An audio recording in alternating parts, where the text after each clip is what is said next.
This is the beginning of part 2 of our module on banking industry analysis, which examines the approach of Standard & Poor's to the assessment of credit risk for banks, reviews the principal publications by S&P on the subject, examines the more critical calculations they require, and illustrates how the S&P guidelines are applied to specific banks around the world.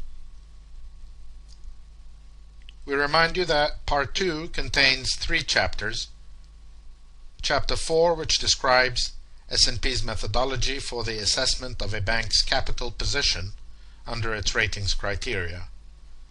Chapter 5, which examines the next steps in S&P's bank rating methodology, which transition us from the determination of the BICRA group to the so-called standalone credit profile, or SACP, and Chapter 6, which discusses the degree of ratings uplift that S&P recognizes when sovereigns are likely to provide support to a bank in a crisis, and the extent to which the likelihood of such support allows S&P to raise the rating of the bank above its SACP.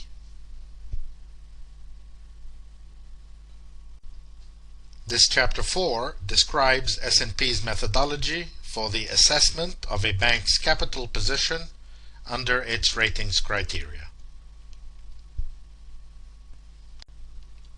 S&P's approach to the assessment of a bank's capital position can be found in its publication titled Bank Capital Methodology and Assumptions, dated December 6, 2010, a link to which can be found in the course outline you can access by clicking on the icon at the bottom left of this video. We emphasize first that while S&P occasionally makes use of Basel-type measures of risk and capital in its methodology, it also deviates from the Basel approach repeatedly, arguing that the latter is not sufficiently conservative in a number of areas and tends to underestimate credit risk in poorly rated countries. On the other hand, we could argue that S&P's approach, titled Risk-Adjusted Capital Framework, or RACF, also suffers from insufficient risk sensitivity.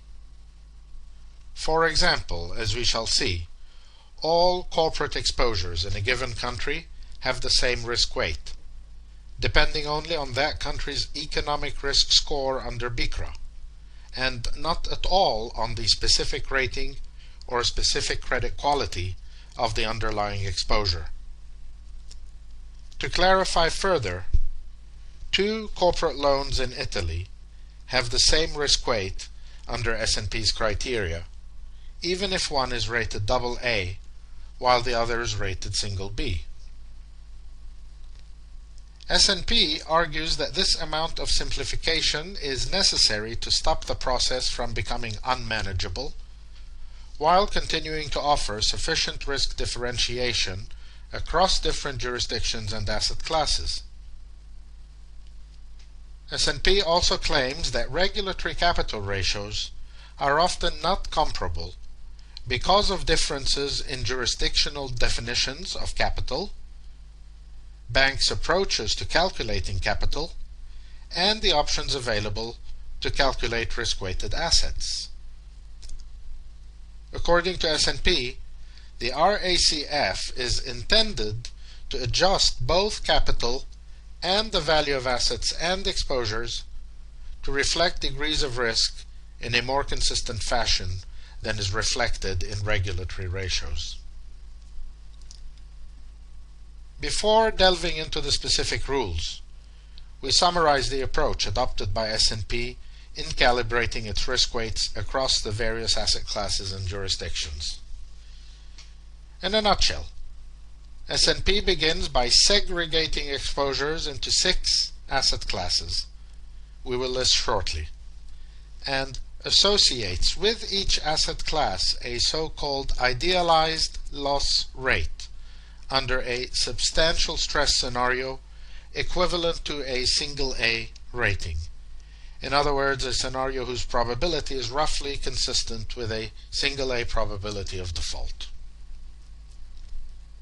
S&P further considers that during an economic downturn, credit losses typically take 3 years to flow through a bank's financial statements, during which time a portion of these losses are absorbed via pricing of the underlying exposures and provisioning applied against them.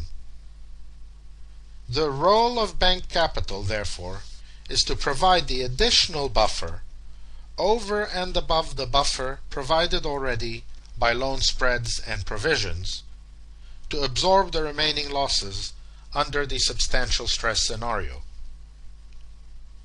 To illustrate, S&P assumes, for example, that in a country with BICRA 3 group classification, prime residential mortgages would incur a stressed scenario loss rate of 3% versus a normalized loss rate per annum of only 0.2%. Since S&P assumes that the normalized loss rate is absorbed by pricing and provisioning, and since it allows for 3 years for aggregate losses to flow through the income statement, a buffer of 0.6% is already available before recourse to the bank's capital base. The required capital for the underlying exposure must therefore equal 2.4% of the aggregate exposure, namely the 3% total buffer required minus the 0.6% cumulative buffer available already via pricing and provisioning. With this explanation out of the way, we now list the various risk weights S&P applies to the various asset classes. S&P's RACF breaks credit risk down into 6 categories: governments, financial sector, corporate sector, retail and personal sector, certain types of counterparty risk, and securitizations. It then accounts for the impact of collateral and other risk mitigation techniques on risk-weighted assets. Beginning with governments, the table appearing now lists the risk weights separately for central governments and for local and regional governments, with the risk weights depending on the long-term foreign currency credit rating of the sovereign issuer. You will note that for any given ratings category, risk weights for local and regional governments are always higher than for central governments, by approximately 20%, reflecting S&P's view that even when their credit ratings fall in the same category, a central government is more creditworthy than a local or regional government. S&P adds an important caveat here. When the underlying exposures consist of domestic government securities in local currency, the relevant credit rating that drives the calculation of the risk weight in the table above becomes the local currency rating rather than that for foreign currency. Turning next to the financial sector, S&P now differentiates between covered bonds and all other types of exposures, and reasonably enough uses the overall BICRA score for the country in which the exposures are domiciled to determine the risk weights. S&P presumably feels that the overall BICRA score is a more specific gauge of bank credit risk than the sovereign's own credit rating, hence the substitution of the former for the latter in this instance. You will note in the table appearing now that the risk weights for financial institutions are, in each case, almost exactly 50% higher than for covered bonds from the same category, presumably on account of the superior payment history of the latter and their higher recoveries in the rare instances of an actual default. S&P specifies here that within financial institutions, it includes all credit institutions, investment firms, and finance companies, but not insurance companies and asset managers, which are included in the next section under corporate exposures. Turning to corporates, S&P again separates these into two categories. Corporates, which as we saw includes insurance companies and asset managers, and construction and real estate development.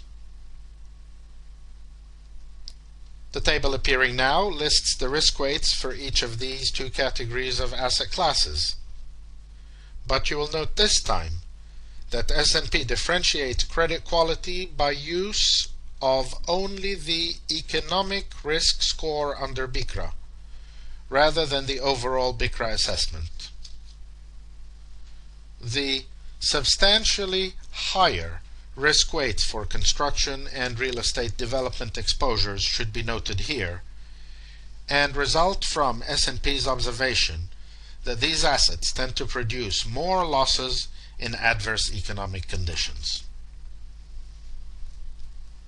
S&P also acknowledges, as we noted above, that the RACF does not differentiate between large blue-chip corporates and small and mid-size enterprises, or SMEs, justifying its approach on the basis of inconsistencies in data reported by banks in different jurisdictions.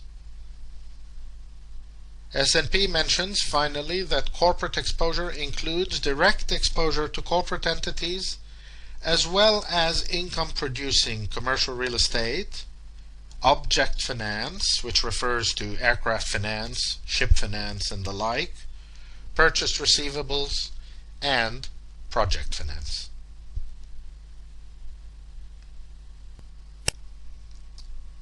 With regard to retail and personal exposures, S&P segregates these into 5 categories: prime residential mortgages, self-certified mortgages, credit cards, auto loans, and other unsecured SME or retail exposures. Once again, S&P relies on the economic risk score under BICRA to differentiate between these exposures within each asset class.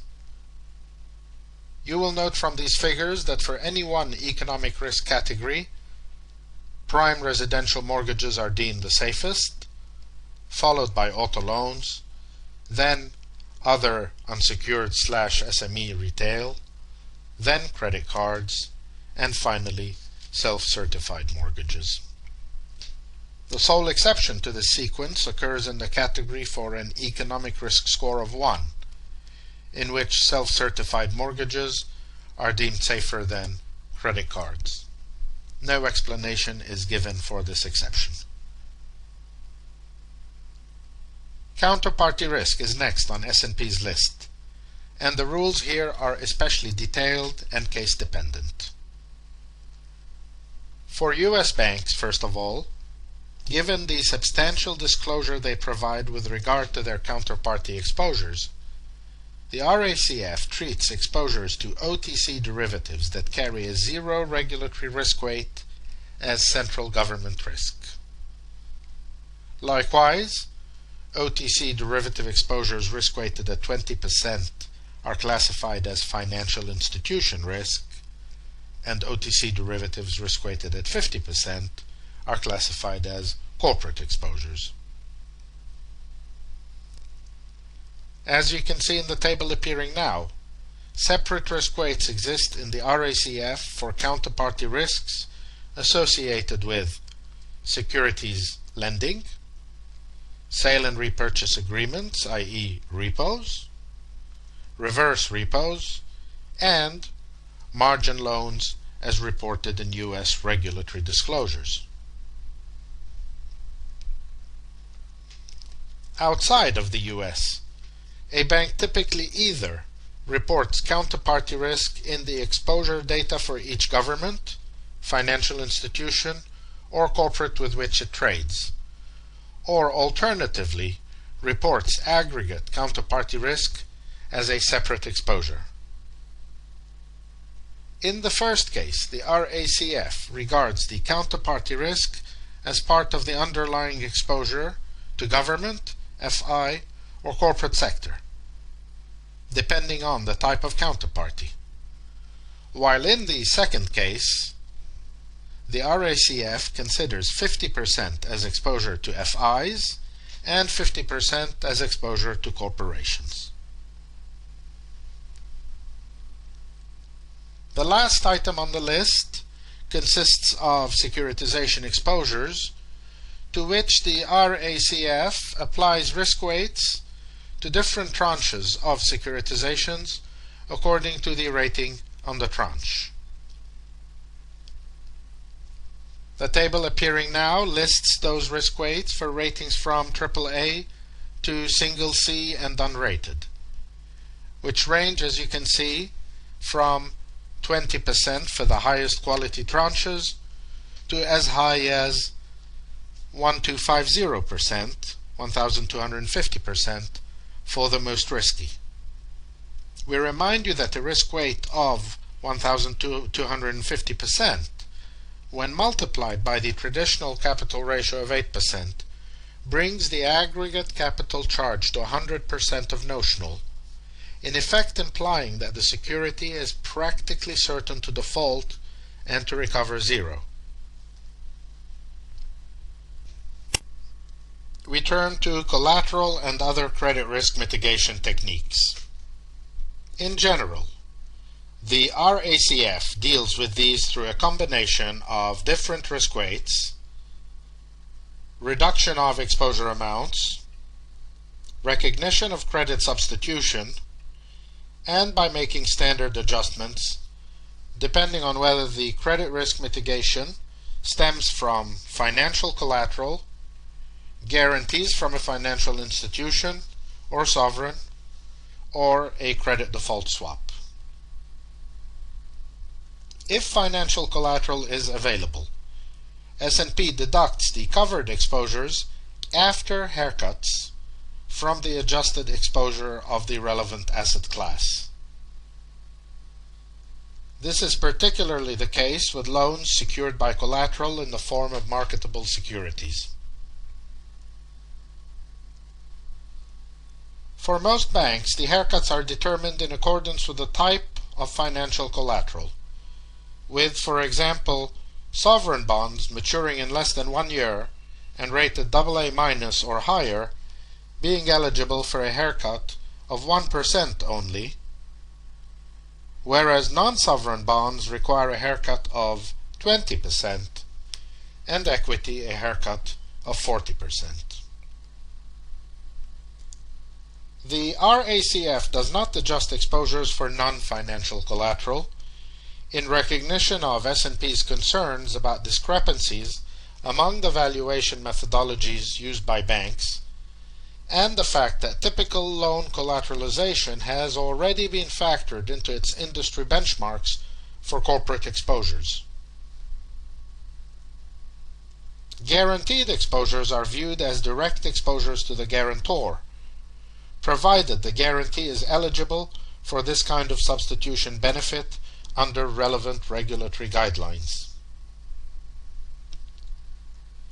Finally, exposures benefiting from protection in the form of a credit default swap are adjusted down by 50%, while a direct equivalent exposure to the credit protection provider is taken into account. We interpret this to mean that a $100 exposure to a corporate on which CDS protection has been purchased from an eligible bank is replaced with a $50 exposure to the corporate plus a $100 exposure to the bank. Trading activities are next on the list and are handled via multiples to the capital charge required under Basel, whether derived under the so-called standardized approach or from a value at risk or VAR calculation validated by regulators. The table appearing now shows three different approaches a bank may utilize under Basel capital regulation, with the multiple applied to each appearing in the column on the right. These multipliers are needed in some places to better align the capital requirement with S&P's perception of the magnitude of market risks on trading assets, including structured products. In places to capture illiquidity risks, which can increase sizably in times of stress. In places to align the VaR with a 1-year horizon rather than Basel's 10-day horizon, and make it consistent with a 99.9% mathematical confidence level. And finally, in places to account for extreme, i.e. fat tail events for a hypothetical portfolio consisting of equities, interest rate positions, commodities, and foreign exchange. Note that S&P applies a multiplier of only 1.5 to regulatory capital requirements derived from the standardized approach, justifying this on the basis that the standardized approach is typically more conservative than the VaR models approved by regulators, particularly with regard to asset diversification. The RACF requires an additional capital charge for equity investments not accounted for in the trading business.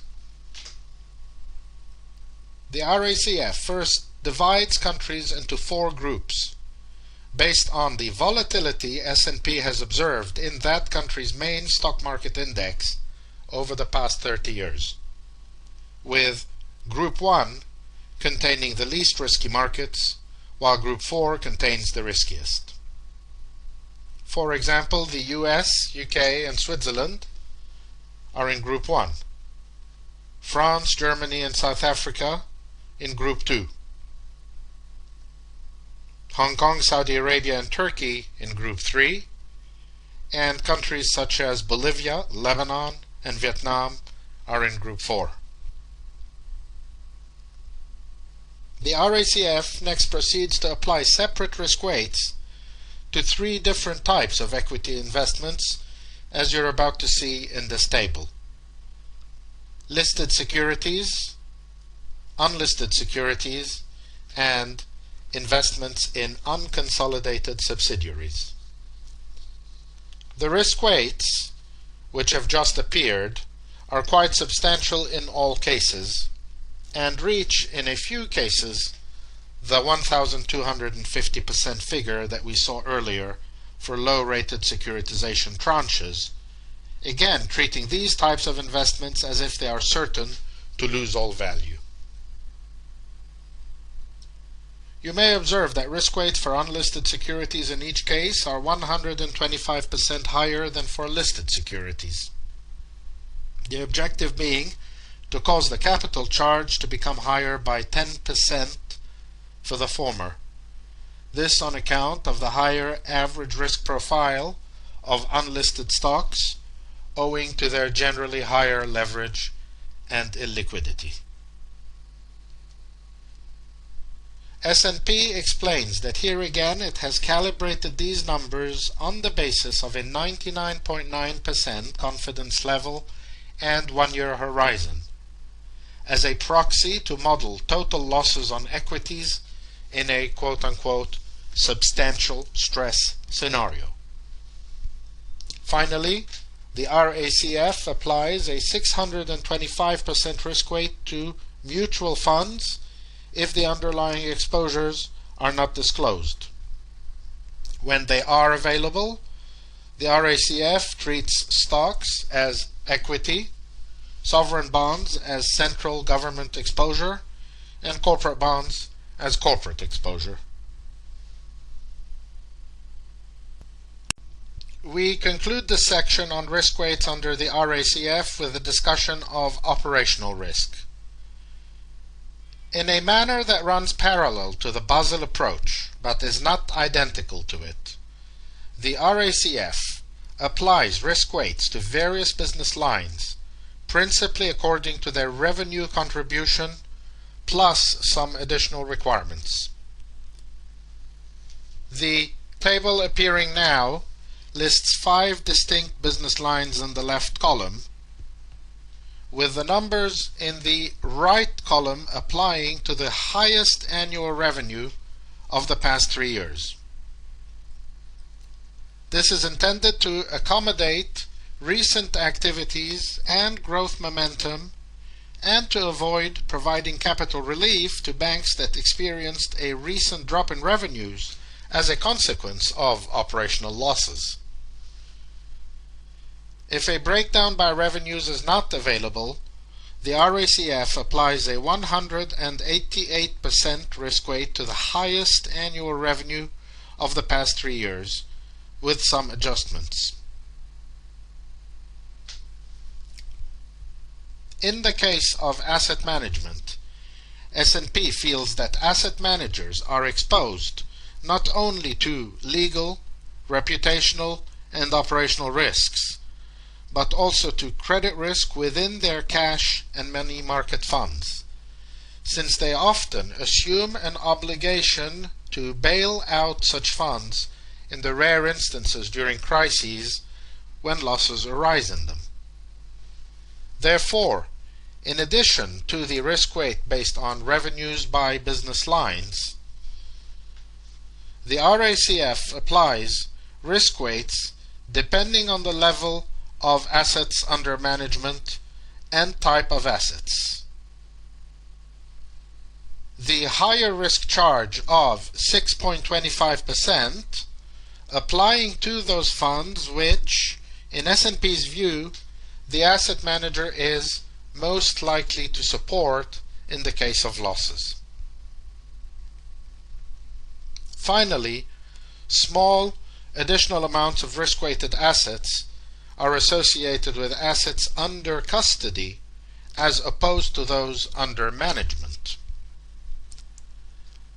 This is done in accordance with the table appearing now. You will note that all risk weights here are quite low, and that they become negligible for custodians that have substantial sums under custody. Before concluding this section of Chapter 4, we take note of a number of observations that affect aggregate risk-weighted assets in a meaningful manner under the RACF. First of all, the RACF calculates an adjustment to risk-weighted assets to reflect either the increased risk from concentration or the reduced risk from diversification. The details of this calculation are extremely complex and involve correlation-based mathematics in quite tedious ways. But it suffices to say that in many instances, the result of this adjustment is to shift the capital ratio under RACF by often 1 or 2 absolute percentage points from its level before this adjustment, and sometimes by much more. In other words, from 6%, say, to 8%, or vice versa. The RACF takes into account single-name concentrations, i.e. the aggregate of large exposures to a single borrower or counterparty, as well as the correlation of risk by geography, sector, type, and business line. Second, as with Basel regulation, credit conversion factors are applied to various types of commitments and other balance sheet liabilities.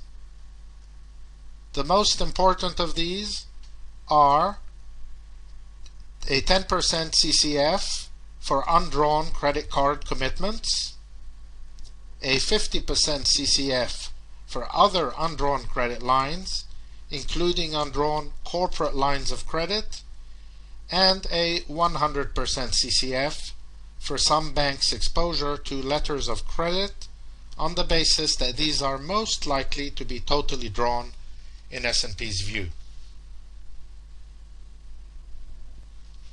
We complete this chapter 4 by explaining how the RACF defines eligible capital and how it measures a bank's capital ratio once it knows its aggregate risk-weighted assets.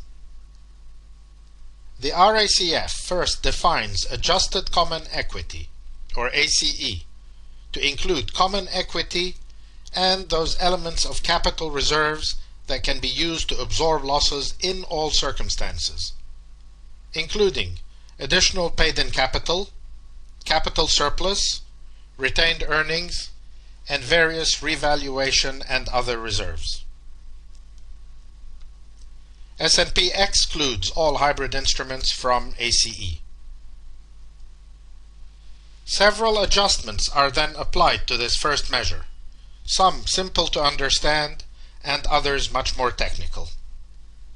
Among the simpler ones to understand, the RACF adds to this initial calculation various but not all minority interests and deducts goodwill and deferred tax loss carry-forwards. It also either adds or deducts, as appropriate, certain post-retirement benefit adjustments, the cumulative effect of credit spread-related revaluation of liabilities, and the impact of revaluation reserves associated with gains and losses on available-for-sale securities and deferred gains and losses related to cash flow hedges. This last adjustment is intended to neutralize the impact of marking to market the value of cash flow hedges and debt and equity securities classified as available for sale, so that the capital measures under the RACF do not reflect the benefit or loss if fair value changes. Finally, to reach its second measure of quote-unquote total adjusted capital, or TAC, the RACF adds preferred stock and certain hybrid capital instruments that boast sufficient so-called equity content as defined elsewhere in S&P's criteria, but subject to various eligibility criteria and aggregate limits. All that remains is to derive the risk-adjusted capital ratio from the various measures calculated in this chapter. This is done quite simply by dividing TAC by aggregate risk-weighted assets, in a manner parallel to the calculation of a bank's total capital ratio under Basel regulation. Under the RACF, the figure for a bank's aggregate risk-weighted assets is derived by multiplying the bank's main risk exposures by the relevant risk weights, stated as a percentage. S&P states that the RACF calibrates capital requirements so that a RAC ratio of 8% indicates that a bank should have sufficient capital to withstand a substantial stress scenario in developed markets. This concludes this chapter 4.